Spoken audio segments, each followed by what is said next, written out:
सुभाषपा अध्यक्ष और उत्तर प्रदेश सरकार में पंचायती राज मंत्री ओम प्रकाश राजभर ने ज्योतिष पीठ के शंकराचार्य स्वामी अविमुक्तेश्वरानंद के अनशन को लेकर विपक्ष पर सीधा हमला बोला है।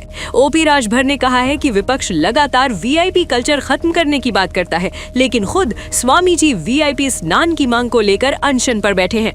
उन्होंने कहा कि अगर वीआईपी कल्चर खत्म होना चाहिए तो फिर इस तरह की मांग क्यों की जा रही है।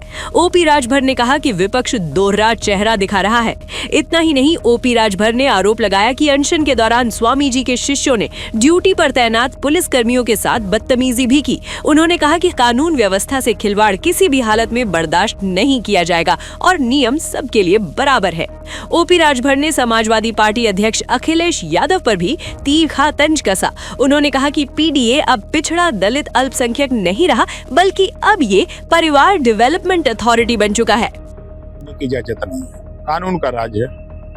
एक तरफ आप आरोप लगाते हैं कि वीआईपी कल्चर खत्म हो, बगैर परमिशन का आप लाव लश्कर लेके जा रहे हैं पुलिस के साथ, पुलिस की वर्दी पकड़ना। अब आप समझ रहे हैं कि पुलिस के कॉलर को पकड़ना, वर्दी में अगर पुलिस हो उसके कॉलर को पकड़ना, क्या ये जायज है?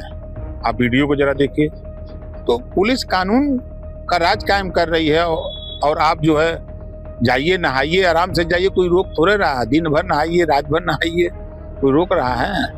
ये पीडीए बोलते हैं, परिवार डेवलपमेंट अथॉरिटी। ये बोलते हैं ना कि हम पीडीए हैं। अभी आपने सुना, नाई परेशान, गोड़ परेशान, चौहान परेशान, बिंद की वट मल्लाह परेशान, राजभर परेशान, आरा कर्कवंशी, बंजारा, बहेलिया परेशान, जुल्हा दुनिया अंसारी परेशान। 4 बार सरकार समाजवादी पार्टी की रही है ना। ये आज के 2.5 साल पहले भी लगभग बोला था। एक शाहीन बाग चर्चा में आया था दिल्ली में, सीए और एनआरसी को लेके कि ये कानून मुसलमानों को देश निकालने का कानून है। 2.5 साल हो गया कानून को लागू हुए, एनआरसी और सीए लागू हुए, एक भी मुसलमान देश से निकला? ये लोग सरकार का विरोध करने का ठेका लिए हैं। अगर यूं कहें तो ये सब पाकिस्तान का पानी पी लिए हैं। इस नाते विरोध है में करते हैं, कोई काम नहीं। बताइए, भगवान राम के मंदिर का विरोध किया। अब ये कहते हैं कि चुनाव आयोग वोटर लिस्ट से नाम काट रहा है। हम तो समझते हैं कि अखिलेश यादव जी हैं जो स्वर्ग नरक से ला सकते हैं लोगों को जिंदा पकड़ के। 46 लाख लोग पूरे उत्तर प्रदेश में मृतक पाए गए हैं। अब इनको जिंदा लाने का काम तो हम समझते हैं अखिलेश जी कर सकते हैं, दूसरा तो नहीं कोई कर सकता। तो इस नाते उनके नाम काटे जा रहे हैं तो इनको बुरा लग रहा है। जो गांव से चल के शहर में गए, कुछ लोग अपने प्रदेश से छोड़ के दूसरे प्रदेश में गए। तो जब चुनाव आयोग, संविधान में ये इजाजत है कि एक ही जगह मतदाता सूची में नाम होगा, तो आप 3 जगह फर्जी मतदान करने के चक्कर में पड़े हो। तो सरकार और चुनाव आयोग निष्पक्ष चाहता है कि निष्पक्ष चुनाव हो, जनता जिसको चुने वो जीते।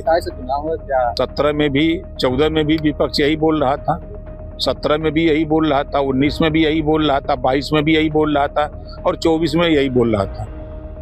अब उन लोगों से मिले तो कह दीजिएगा कि 47 तक संभाल के चलिए कि विपक्ष में बैठने लायक बने रहिए, यही बहुत बड़ी चीज है।